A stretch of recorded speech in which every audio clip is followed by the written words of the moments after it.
On parle souvent d'argent en ligne, d'opportunités de business à lancer, et il y a des gens qui vous partagent des recettes miracles. Il y a 40 jours, j'ai lancé un side business à côté de mon entreprise principale, qui est une start-up dans l'intelligence artificielle, et donc j'ai décidé de trouver un nouveau side business pour faire rentrer du cash dans la société. Un business simple, ultra rentable et facile à mettre en place, même avec 0 € au départ. Et ce qui est dingue, c'est qu'en l'espace de 40 jours, j'ai encaissé 36 000 € de marge.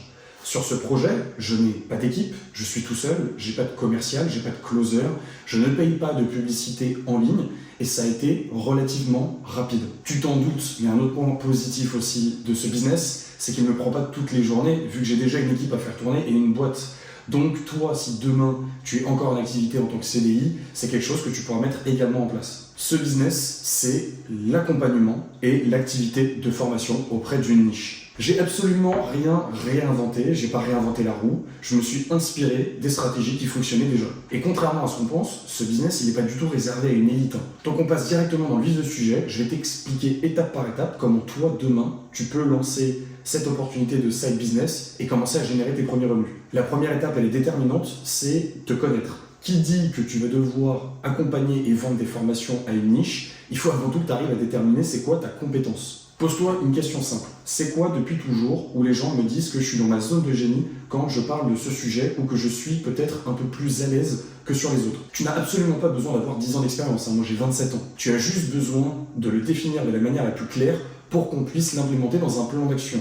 Donc par exemple, tu adores les sujets qui traitent de nourriture, tu vois que tu es beaucoup plus à l'aise et plus intelligent que les autres quand tu parles de marketing digital, ça peut être de vente, de coaching sur les sujets de nutrition, bref, peu importe. Moi, comme je te l'ai dit, ma compétence clé, c'est de structurer des systèmes commerciaux et donc d'aider les boîtes à créer des machines à revenus qui leur permettent d'aller acquérir toujours plus de clients. Donc si tu dois repartir avec une phrase, c'est qu'une fois que tu as réalisé cette première étape, ce qu'il faut avoir en tête, c'est que tu n'es pas obligé d'être expert de tout. Par contre, tu peux te rendre indispensable pour un client.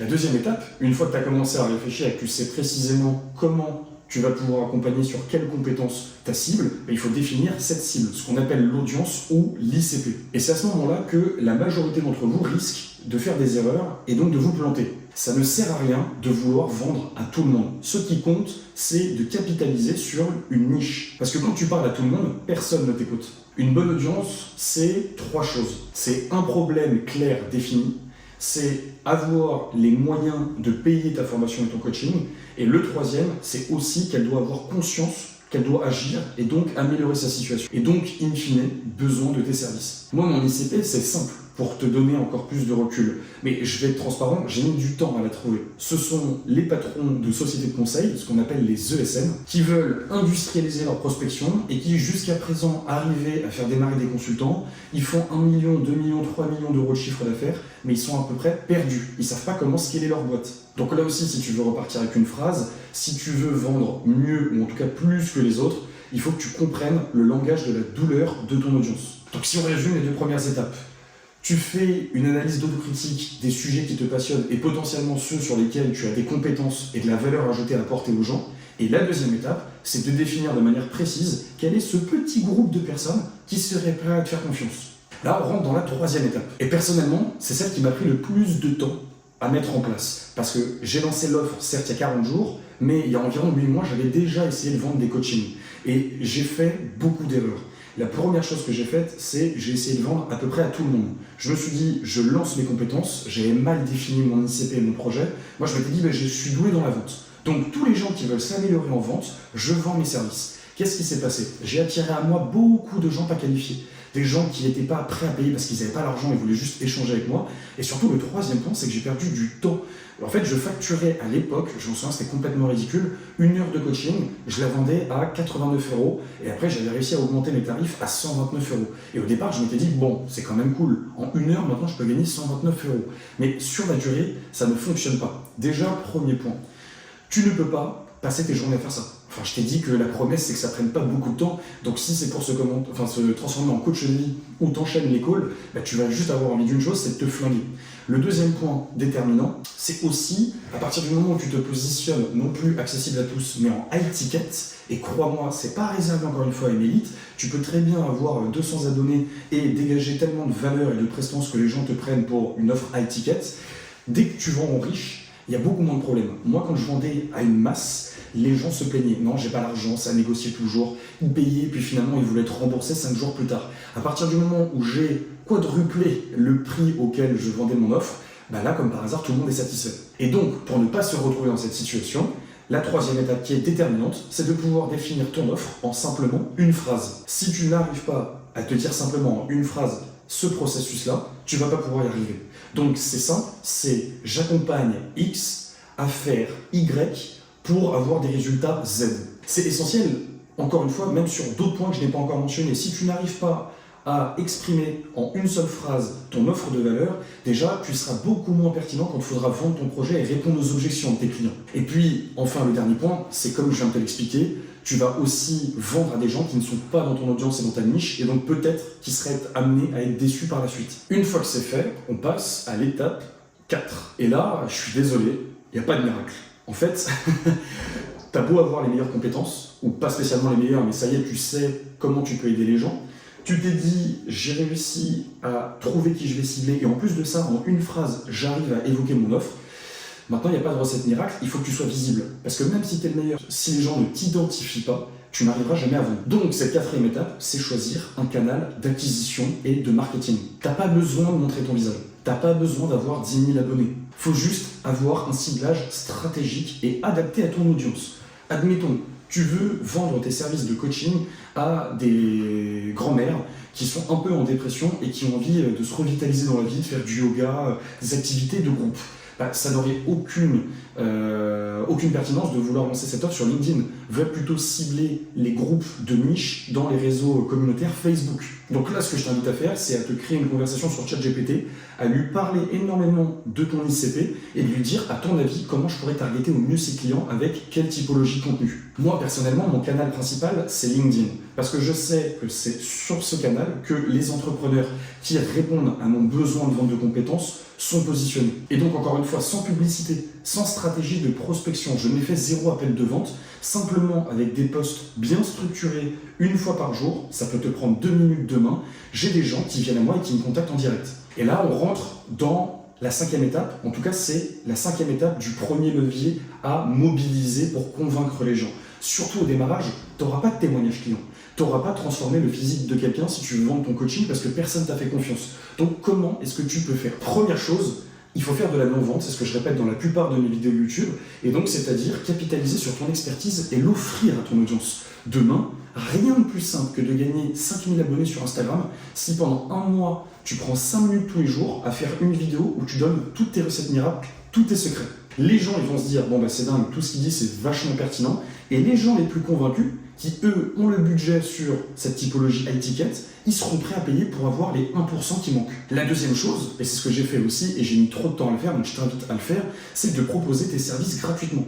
À partir du moment où tu auras réussi à convaincre des gens d'avancer avec toi gratuitement, c'est des témoignages que tu pourras utiliser plus tard comme vitrine commerciale, publicité marketing, et donc vendre plus facilement auprès des gens que tu essaies de targeter. Avant de t'expliquer moi exactement quel est le prix auquel je vends et aussi la façon dont j'articule mon processus de vente et également mon offre. Parce que tu te dis, c'est dingue, il a fait 36 000 € en l'espace de 40 jours, mais qu'est-ce qu'il vend concrètement? Je te le dis juste après, reste à la fin, je termine avec cette dernière étape. La dernière étape, une fois que tu as capitalisé sur tout ce que je viens de t'expliquer, c'est aussi d'avoir une démarche proactive et donc une stratégie d'acquisition qui soit équilibrée. Ce qu'on appelle du inbound et du outbound. C'est la différence entre les gens qui vont te contacter parce qu'ils ont vu ton message, ils l'ont entendu, ou par recommandation, et ensuite c'est les gens qui ne savent pas encore qui tu es, mais tu sais qu'ils seraient parfaits dans ton programme, et donc ces gens-là, il faut aller les contacter. Donc moi je pars du principe, encore une fois, je n'ai pas de site internet, j'ai pas de funnel de vente, je n'ai pas de publicité,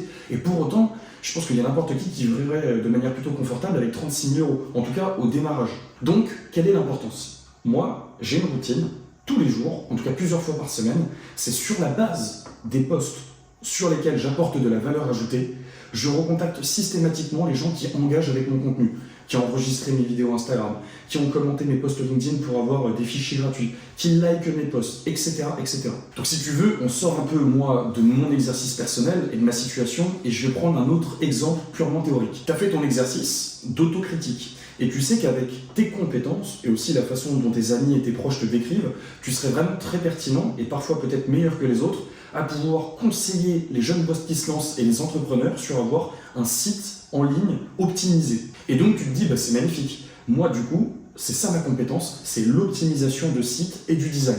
Donc tu passes à la deuxième étape, tu te dis quels sont les gens qui seraient à la fois pertinents, facilement contactables et qui auraient le budget pour que je puisse vivre de cette activité. Donc là, tu fais ton benchmark et tu te dis, c'est tous les entrepreneurs qui, globalement, ont besoin d'un site internet. Est-ce que je vais d'abord cibler les gens qui ont déjà un site internet pour les améliorer, ou alors des gens qui sont en train de se lancer, qui n'ont toujours pas de site? Donc la première, c'est simple, j'accompagne les entrepreneurs de scale-up qui lancent leur projet à obtenir un site qui leur fait plus 30% de clients en l'espace de 60 jours. Hop, tu as ta phrase, tu as ton offre, tu as tes clients cibles, et toi, il ne te reste plus qu'à réfléchir à comment structurer ton offre de valeur. Je ne vais pas répéter ce que je viens de t'expliquer, il faut que tu travailles ton argumentaire, que tu commences à poster une fois par jour sur ton canal, voici par exemple les meilleurs conseils si tu veux optimiser ton site, et tu verras qu'en l'espace que 1 ou 2 mois, tu peux convertir tes premiers clients et sur des gros tarifs. Donc maintenant, je vais t'expliquer, moi, à combien je vends et comment je le mets en place. Mais s'il y a une chose que tu dois avoir en tête, c'est que ces tarifs ont déjà beaucoup évolué et sont déjà caduques, parce que rien que là, la semaine prochaine, je suis encore en train de vendre, ça ne fait qu'augmenter. Donc au départ, j'ai fait gratuit, j'ai fait 69 € par heure, puis après, j'ai fait à la journée, puis après des formats de 2 heures et je t'offre la 3e pour mieux convertir. Et maintenant, je suis sorti de tout ça. Parce que ça prend du temps. Encore une fois, nous, c'est pas ce qu'on veut. Nous, ce qu'on veut, c'est un accompagnement long terme qui te permet même d'avoir une autre activité à côté. Donc, il faut vendre des résultats rapides avec une structuration de process sur la durée, mais qui en même temps, toi, te permettent de ne pas réaliser les tâches tous les jours. Parce que moi, par exemple, une des contraintes que j'avais, c'était « Ok, je vous aide sur la structuration de vos équipes commerciales. » Tous les entrepreneurs que je contactais me disaient « Bah oui, mais moi, je veux que tu fasses la prospection. » D'accord, mais ok, tu m'as conseillé, mais au bout d'un moment, ça dure pendant une journée. Moi, après, c'est bon, j'ai toutes les recettes miracles. Enfin, moi, ce que je veux, c'est plus de rendez-vous, c'est plus de business, plus de chiffre d'affaires. Donc, Théo, je suis très content d'avoir ton soutien, mais si tu fais pas la prospection pour nous, je vois pas à quoi ça sert. Si tu identifies pas les leads sur LinkedIn, je vois pas à quoi tu sers. Et donc, en fait, j'étais pris dans ce piège où je me suis dit, ah merde, comment est-ce que je peux convaincre les gens de payer 10 fois plus cher que le prix du call pour le moment auquel je facture? C'est quoi le système et le process qui peut s'inscrire dans la durée et qui en plus moi me permettrait d'être meilleur sans avoir à me rajouter un 5e travail où en fait je suis un commercial freelance externalisé pour ces boîtes. Donc j'ai tâtonné et voici aujourd'hui le système que j'ai mis en place, en tout cas ce que je vends à n'importe quel client. Première chose, je me vends au forfait. Donc c'est-à-dire que je ne vends plus à la journée, je ne vends plus sur 2 heures, 3 heures, bref, fini, je ne suis plus un standardiste téléphonique. Moi je vends un accompagnement, je suis un partenaire.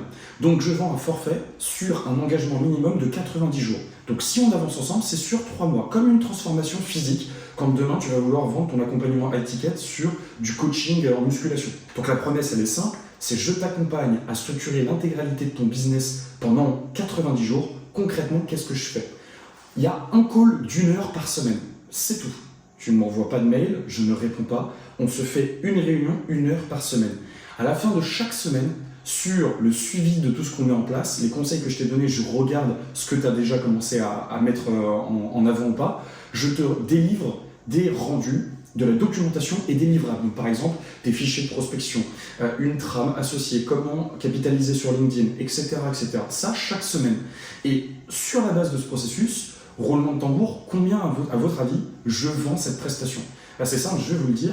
Maintenant, c'est minimum pour 1 mois, entre 3 à 4 000 € et il y a un engagement de payer tout d'un coup sur les 2 premiers mois. Donc, ce qui fait que globalement, demain, j'arrive à trouver 4 personnes. En fait, je peux faire entre 16 000 et 20 000 € par mois en travaillant 1 heure par client par semaine. Bien évidemment, je travaille le week-end. Là, on est dimanche, je suis en train de filmer. J'étais en train de passer ma matinée à faire les livrables et la documentation. Mais après, ce qui est génial, c'est que c'est comme un prof au lycée ou au collège. Une fois que tu as commencé à répéter les choses, tu peux processiser, créer des livrables qui sont plus ou moins les mêmes pour l'intégralité de tes clients et ça continue d'avancer. En plus, avec ce système, je suis comme le prof de sport qui ne peut pas aller accompagner tous ses clients tous les jours à la salle. Et il ne va pas faire non plus les exercices pour lui, parce que sinon, le gars, il va tenir 1 mois. Non, moi, je suis en backup. Je suis le leader stratégique de cet angle d'attaque commerciale et tu m'appelles 1 heure par semaine. Donc, vous êtes en train de vous dire probablement, parce que moi, c'était le cas au départ, je ne vais jamais pouvoir convaincre quelqu'un de me payer 12 000 € d'un coup. En plus de ça, si je lui dis que c'est pour 1 heure, bah, détrompez-vous. Les gens, en fait, ils ont des problèmes, et la plupart du temps, si vous ciblez bien et que vous avez la bonne compétence, c'est des problèmes qui coûtent beaucoup plus cher que le prix que vous êtes prêt à leur proposer pour résoudre ce problème. Moi, quand je dis systématiquement, ah non, alors moi ça va être 90 jours, c'est 12 000 euros, ben, il y a des gens qui me disent, non, mais ça n'a pas d'intérêt Théo, tu vois bien, moi j'ai pas encore d'équipe commerciale, je galère déjà à me payer, etc. Moi ce que je dis, c'est simple. Après, il y a plein d'autres stratégies d'objection et de retourner les arguments, mais c'est globalement, il faut faire la distinction entre le coût et le prix. Aujourd'hui, le prix, c'est 12 000 euros. Mais le coût de ne pas avancer ensemble, c'est simple, c'est peut-être que ta boîte, elle va mettre la clé sous la porte dans 1 an. Et qu'est-ce qui se passe si on avance ensemble et que moi, je m'engage grâce à tout ce que je vais te mettre en place, tu vas faire des deals plus rapidement et tu auras remboursé le coût en l'espace de 30 jours. Bah là, les gens se disent, ah ouais, putain, c'est pas bête. Bah ok, on avance ensemble. Si moi, demain, tu me dis, c'est 2 000 euros pour avoir un engagement ultra concret, pour m'aider parce que tu as ciblé le niveau high ticket sur les profs de sport, encore une fois, un mec qui veut passer de amateur à professionnel, bah c'est un gars qui n'a pas beaucoup de revenus, ça se trouve à côté, il travaille chez Amazon ou j'en sais rien, il est livreur, il veut absolument devenir professionnel de sport. Si tu lui expliques que dans 90 jours, il aura le physique de ses rêves, augmenter sa performance de 22% et qu'il a plus de chances, avec les livrables que tu vas lui donner, d'intégrer par exemple un centre de formation de football, crois-moi, il va casser sa tirelire et il va te payer 2 000, 3 000, 4 000 euros. Donc pour résumer, en conclusion, si c'est un business qui t'intéresse, et je pourrais faire d'autres vidéos dessus parce que là je t'ai donné les grandes lignes, on va dire les grandes étapes, mais je t'ai pas expliqué comment contacter les gens par message, je ne t'ai pas expliqué comment poster, c'est quoi le copywriting, comment est-ce que tu peux au mieux définir ton offre, la tester, comment est-ce que tu fais pour récupérer les témoignages de tes clients éventuels, bref, il y a encore plein d'autres choses. Mais en résumé, si on répète, il faut identifier ta compétence, ensuite tu choisis ton audience, tu formules ton offre en simplement une phrase, tu trouves ton canal d'acquisition et à la fin, c'est d'être constant pour faire identifier ton besoin auprès de ton audience. C'est aussi simple que ça. Donc encore une fois, j'ai commencé sans argent, sans publicité et sans réseau. Et aujourd'hui, ce business, je suis dans une posture qui est dingue quand même, c'est que ça fait 40 jours et maintenant je reçois trop de demandes. Je n'ai plus le temps de pouvoir accepter les clients. Donc je suis en train de voir pour recruter maintenant un nouveau commercial avec moi à qui je vais déléguer certains coachings. Donc tu vois, ça se met en place, enfin c'est fou, hein, petit à petit, mais je t'invite encore une fois à tester. Maintenant, comme d'habitude, je te souhaite tout le meilleur. Voilà. Enfin, fonce, ne perds pas de temps. Il n'y a personne qui va te juger. Tu auras toujours le syndrome de l'imposteur où tu te dis mais c'est pas possible. Moi je me le dis, hein. Je coach des mecs qui ont une boîte qui font 15-20 millions d'euros de chiffre d'affaires, ces entrepreneurs. Et je me dis mais en fait ils sont déjà 10 fois meilleurs que moi, pourquoi est-ce qu'ils écouteraient mes conseils? Mais c'est pas la réalité. Parce que sur une expertise de niche vraiment ciblée, tu pourras peut-être être sur un seul élément déterminemment bien meilleur que cette personne. T'es peut-être pas le plus musclé, mais tu peux vendre des coachings de sport. T'es peut-être pas le meilleur en développement de site internet. Ça se trouve, tu sais même pas coder, mais peut-être que sur des features de design, tu peux être meilleur que les autres. Donc, passe à l'action, fonce. Si tu as la moindre question, ajoute-moi sur LinkedIn Théo Haddad, fondateur de Belloom AI, et on se retrouve très rapidement. Ciao!